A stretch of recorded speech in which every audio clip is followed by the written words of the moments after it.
அனைவருக்கும் வணக்கம். இன்றைக்கி கேப்டனுடைய பிறந்தநாள். என்னுடைய இதய தெய்வம் கேப்டன் விஜயகாந்த் அவர்களின் பிறந்த நாள். உண்மையிலேயே இன்றைக்கி இருக்கிற ஜென்சி உலகமே சொல்கிறாங்க.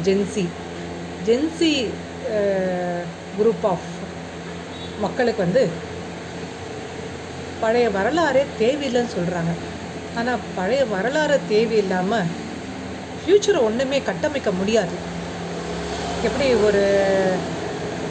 நம்ம ஒரு பிளாக்ஸ்லாம் நல்லா பில்டப் பண்ணிவிட்டு அதை ஒரு தட்டி விட்டோம்னா மொத்தம் விழுந்துருமோ, அதுபோல் தான் வரலாறு தெரியாமல் எது ஒன்றுமே புதுசாக நம்ம கட்டமைக்கணும்னு பார்த்தோம்னா பேஸ்மெண்ட்டு வீக்கு, ஒன்றுமே பண்ண முடியாது.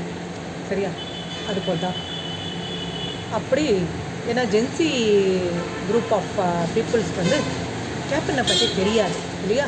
ஸோ எங்கள் கேப்டனை பற்றி ஒரு சின்ன அறிமுகம் இந்த இனிய நாளில் அவரை பற்றி சொல்கிறதுல எனக்கு ரொம்ப சந்தோஷம்.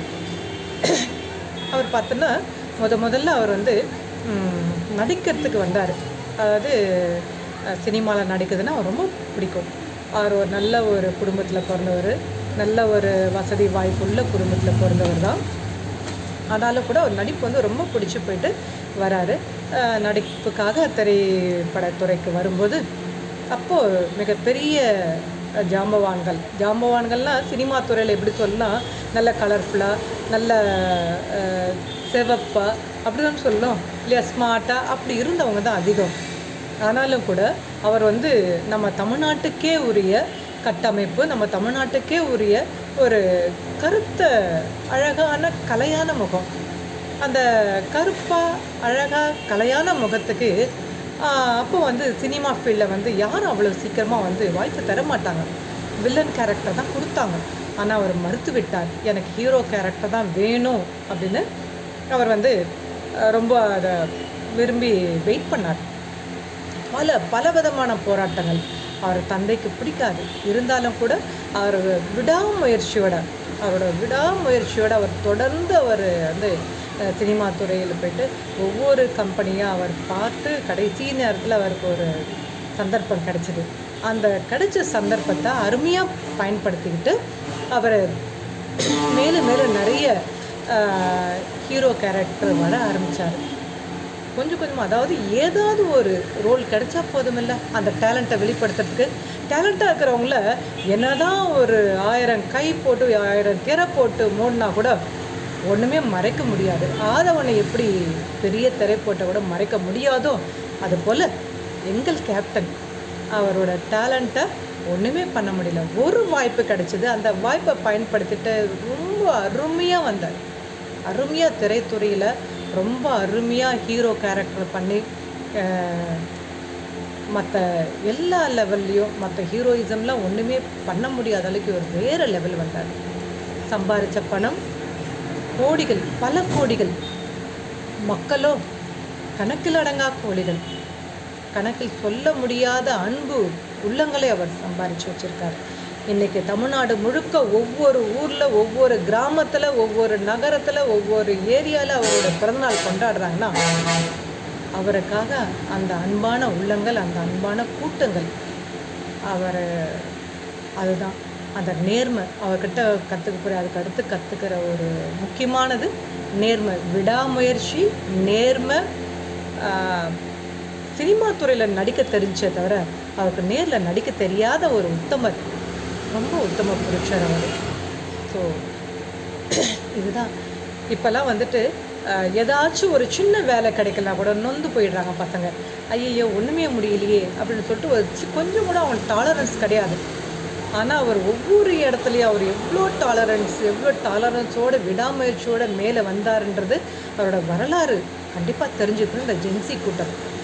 அதுக்கடுத்து அவர் சம்பாதிச்சு தனக்காக வச்சுக்கல, தனக்காக கொஞ்சம் கூட வச்சுக்கல. அவர் எல்லாத்துக்கும் ஏதோ அவரோட குடும்ப செலவு கூட அவர் வச்சுனாரா, ஆனால் அவ்வளோக்குள்ள பணம் இருக்குதுல்ல அவர்கிட்ட. அதுக்கப்புறம் அவர் எல்லாத்தையுமே தான தர்மங்கள் தான் பண்ண ஆரம்பிச்சிட்டார். நட்புக்கு இலக்கணம் அவர் தான். நட்புக்கு எடுத்துக்காட்டு அவர் தான். ரொம்ப அருமையான ஒரு நட்புக்கு எடுத்துக்காட்டாக விளங்கக்கூடியவர் அவர். அதுக்கடுத்து கல்யாணத்துக்கு பிறகும் கூட எங்கள் அண்ணியாரோட அவர் பல விதமான தர்ம காரியங்களில் அவர் ஈடுபட்டார். அந்த தர்ம தலைவன் அவர் இல்லையா. ஸோ வேறு யாருமே சொல்ல முடியாது. அந்த காலத்தில் கொடையேழு வள்ளல்கள் காரி ஓரி பாரி இப்படி நம்ம பார்த்தோம் இல்லையா, படிச்சிருப்போம் இல்லையா. ஸோ அதை இப்போ நம்ம கண்ணால் அவர் வாழ்ந்ததை, அவர் வாழ்ந்து காமிச்சதை இன்றைக்கி நம்ம பார்க்குறோம். அந்த கொடையேழு வள்ளல்களாக அவர் கேப்டனை நாங்கள் பார்க்குறோம் இல்லையா. ஸோ எல்லாத்தையும், அதாவது முதல்ல ஒரு சின்ன உதாரணம் சொல்கிறேன். முதல்ல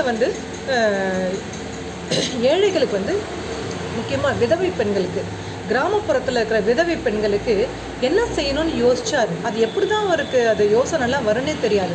ரொம்ப முற்போக்கு சிந்தனைவாதி. அந்த கிராமப்புறத்தில் இருக்கிறவங்களுக்கு என்ன பண்ணணும், அந்த பெண்களோட வாழ்வாதாரத்துக்கு என்ன பண்ணணும் அப்படின்னு முதல்ல அவர் தையல் இயந்திரத்தை, தையல் அதாவது துணி தைக்கிற மிஷின், அதை இலவசமாக கொடுத்தாரு. அந்த அடுத்து இஸ்திரி பெட்டி. இஸ்திரி பெட்டினா உங்களுக்கு தெரியாது இப்போ இருக்கிற ஜென்சி ஸ்டூடெண்ட்ஸ்க்கு இல்லையா. ஸோ சலவை பெட்டி, அயன் பாக்ஸ், அந்த அயன் பாக்ஸை கொடுத்தாரு நிறைய பேர் தொழிலாளர்களுக்கு, அந்த பெண்களுக்கு முக்கியமாக. அடுத்து பார்க்கும்போது இன்னும் கொஞ்சம் நாள் கழிச்சு கம்ப்யூட்டர் உலகம் வந்தது. கம்ப்யூட்டர் உலகம் வரும்போது நான் அறிஞ்சு யாருமே கம்ப்யூட்டரில் இலவசமாக கொடுக்கலங்க. ஆனால் எங்கள் கேப்டன் கொடுத்தாருங்க இலவசமாக கம்ப்யூட்டர். அங்கங்கே ஒரு சில நகர்ப்புறங்களில், ஒரு சில கிராமப்புறங்கள், சுற்றி கிராமப்புறங்கள் இருக்கிற இடத்துல அவர் கம்ப்யூட்டர் சென்டர் ஆரம்பித்து அந்த கம்ப்யூட்டர் சென்டரில் படித்து நிறைய பேர் இன்றைக்கி அதுக்கு உதாரணமாக நிறைய பேர் இருக்கிறாங்க. நிறைய பேர் நான் இன்றைக்கி கேப்டனால் நல்லா இருக்கேன், கேப்டனோட கம்ப்யூட்டர் நிலையத்தில் படித்து தான் நான் இன்றைக்கி ரொம்ப நல்லா இருக்கிறேன் அப்படின்னு. ஸோ அதுக்கு அடுத்து படிப்புக்கு அவர் நிறைய பேருக்கு உதவி பண்ணியிருக்காரு. படிப்புக்காக போய் கேட்கும்போதெல்லாம் இல்லைன்னு சொன்னதே இல்லை அந்த வள்ளல். படிப்புக்காக அவர் நிறைய கொடுத்துருக்காரு. அதுக்கு அடுத்து பார்க்கும்போது சரி, சினிமாவில் ஒழிச்சார், கொடுத்தாரு, சோறு போட்டார், இதெல்லாம் சொல்லலாம். அதுக்கு மேலே அந்த அட்மின் கெப்பாசிட்டிக்கு எங்கள் கேப்டனோட்ட வேறு யாரும் சொல்லவே முடியாதுங்க. ரொம்ப அந்த நடிகர் சங்கத்துக்கே ஒரு உதாரணமாக சொல்லலாம். நடிகர் சங்கம் எத்தனையோ காலமாக கடலில் மூழ்கிட்டு இருந்தது. எத்தனையோ பெரிய ஜாம்பவான்லாம் எப்படி அதை எடுத்து கொண்டு வர்றது, எப்படி அதை பண்ணணும்னு தெரியாமல் வீழ்ச்சிட்டு இருந்தாங்க. அந்த மூழ்கிட்டு இருந்த காலத்தில் எங்கள் கேப்டன் நடிகர் சங்க தலைவராக அதை ஒரு குறிப்பிட்ட காலத்துலேயே முழுக்க அந்த கடல்லாம் அடைச்சிட்டார்.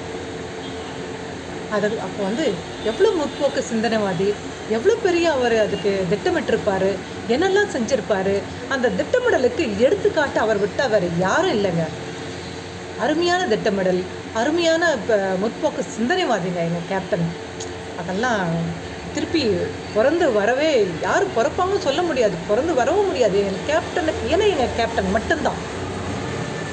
கேப்டன் அப்படின்றது க்ரூஸில் இருக்கிற அந்த க்ரூஸ் கேப்டனை மட்டும்தான் சொல்லுவாங்க. ஆனால் எங்கள் கேப்டன் எல்லாருக்குமே இந்த இந்தியாவுக்கே அவர் மிகப்பெரிய எடுத்துக்காட்டாக அவர் இருந்துட்டு போனார். மனித நேயம் மிக்க ஒரு தலைவர் இல்லையா. மனித நேயத்துக்கே ஒரு எடுத்துக்காட்டு, இலக்கணமே அவர் தான். ஸோ எப்படி ஒரு நடிப்புக்கு சிவாஜி இலக்கணமாக படிக்கிற அந்த சினி ஃபீல்டில் படிக்கிற ஸ்டூடெண்ட்ஸ்லாம் ஒரு இலக்கணமாக சொல்லுவாங்களோ, ஒரு டிக்ஷனரியாக சொல்லுவாங்களோ, அதுபோல் மனித நேயத்துக்கும் கொடையேழு வள்ளலுக்கு ஒரு எடுத்துக்காட்டு, ஒரு இலக்கணம்னா எங்கள் கேப்டன் மட்டும்தான். இது வேறு மாற்று கருத்தே கிடையாது. அதுபோல் நிறைய சொல்லிகிட்டே இருக்கலாம் எங்கள் கேப்டனை பற்றி. அட்மின் கெப்பாசிட்டி, மனிதநேயம், கடவுளாகவே இருந்துட்டார். இன்றைக்கி ஒவ்வொருத்தர் வீட்டில் இன்றைக்கி அமாவாசை கும்பிடுறது நம்மளோட தமிழ்நாட்டோட வழக்கம். ஒவ்வொருத்தரோட வீட்டில் அமாவாசை இன்றைக்கி அவர் படையில் போடுறாங்கன்னா எப்படி பாருங்கள். ஒவ்வொருத்தர் உள்ளத்தில் அவர் இருக்கார். ஒவ்வொருத்தர் வீட்டில் ஒவ்வொரு வீட்டுக்குள்ளார அந்த கடவுளாக அவர் போய் உட்கார்ந்துட்டார். அவருக்கு நிகர் அவர் மட்டும்தான். ஸோ அவரோட வரலாறு படிக்கணும், நிறைய வரலாறு படிக்கணும். நான் நிறைய சொல்லணும், ஆனால் இந்த ஒரு வீடியோ பத்தாது அவரை பற்றி சொல்லணும்னா. ஏதோ ஒரு சின்னதாக இன்றைக்கி வந்து அவரை பற்றி இன்றைக்கி அவரோட பிறந்தநாள் அவர் பேசணுமே, இன்றைக்கி அவரை பற்றி பேசுகிறேன்னா அது வந்து ஒரு முழுமை ஆகாதுன்னு சொல்லிட்டு இந்த ஒரு சின்னதாக இந்த பதிவு போடுறேன். ஓகே, தேங்க்யூ ஃபார் வாட்சிங் திஸ் வீடியோ.